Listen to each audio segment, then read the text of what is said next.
Okay guys, this is going to be the way that I clean bass. I'm cleaning these for a friend, but we got some nice bass here. I got like 8, good size for eating. These are going to be some pretty fillets.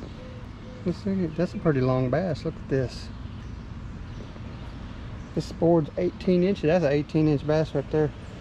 And I'm going to show you a quick, easy way to get that ready for baking or frying. When you're fixing to fillet a bass, you see this, how thick the back is? That's where your meat is. That's the majority of your fish, is right across here. Then you got ribs coming down here and a little bit of belly, not much meat, but the majority is right through here. And now as you get to the dorsal and anal fin, you come right here. Then from there back, that's solid meat that has no bones. You want your knife to go all the way to there, so that soft spot right there, you're gonna cut right there, right through there.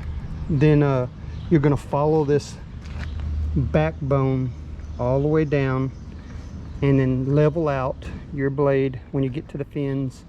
Come back and stop before you get to the end. Flip your meat over and peel it off the scales. No gutting, no head cutting off. A lot less mess than the other way anyhow. And here we go. I like to stay just behind them fins. Ready, set. Stay on that backbone. And then level it out. You stay straight.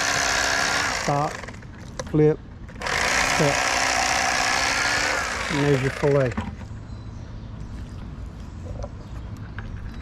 Let's do the other side.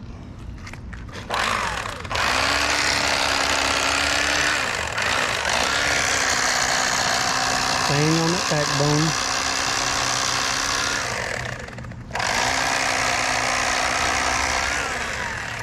Done deal. There's your fillets. Now what I like to do is go straight up and down beside the rib and cut it off. Just like that. There is a little, after you cut these ribs off, there's your boneless fillets.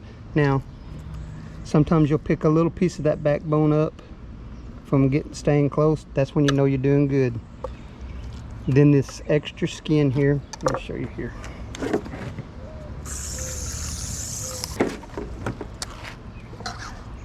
This extra skin, this wavy looking skin, is just the meat that grows between the fins. So you can take that off or not. It's edible. It's just meat. But it's prettier fillet if you take it off. So it just kind of scrapes off there. And you got a pretty fillet. Same thing with this other one.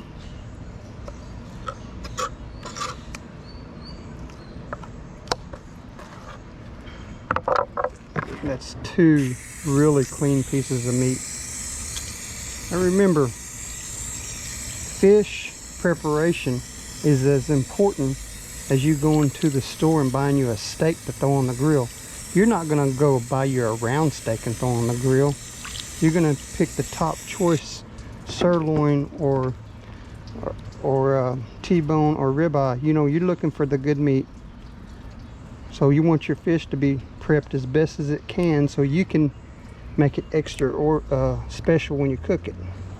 Anyway, there's your fillets. Now the other thing I like to do is get this extra piece of meat off the rib cage. There's a lot of bone there, a lot of bone all the way down, so you got to be really careful. But if you see this dark line, that's bones right there. Get close to them, go down, let the knife kind of rest, and then bump it, keep going, peel that piece of meat off there. Extra meat.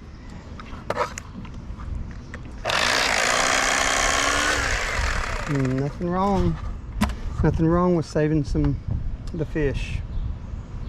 All this is boneless meat now. These get a little crispy around the edge. The kids really love them. Make sure there ain't no bones, just in case. Double check them. But you talk about a lot of good eating. That's a lot of good bass fillets right there. I ain't lying to you. That's a big time fish fry. Okay, so I want to show you how I put these fish in the freezer. So what I like to do, I like to figure out how much I'm going to have here. Usually 4 good fillets is a pretty good mess of fish. So they're not all going to fit real good in that bag, so you may prefer to cut them up. A good way to cut these up is like here, and then split this right there. Just cut it and split it. I'll go with that one there on that one. One more. So we do about 4 fillets generally. This one I'm going to split a different way, so we're going to go this way and this way. So now we got about that much, which is a good pound or so.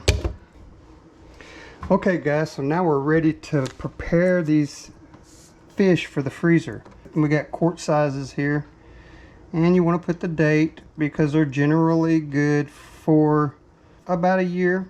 I've had them longer than a year in there and they still be pretty good. As long as they're not freezer burnt, you're good. But what we're gonna do is fill this bag about 3/4 of the way to the top. So get up about 3/4. Pretty close right there. And then we're gonna put some water in it. Then bounce it around a little bit, get the air out.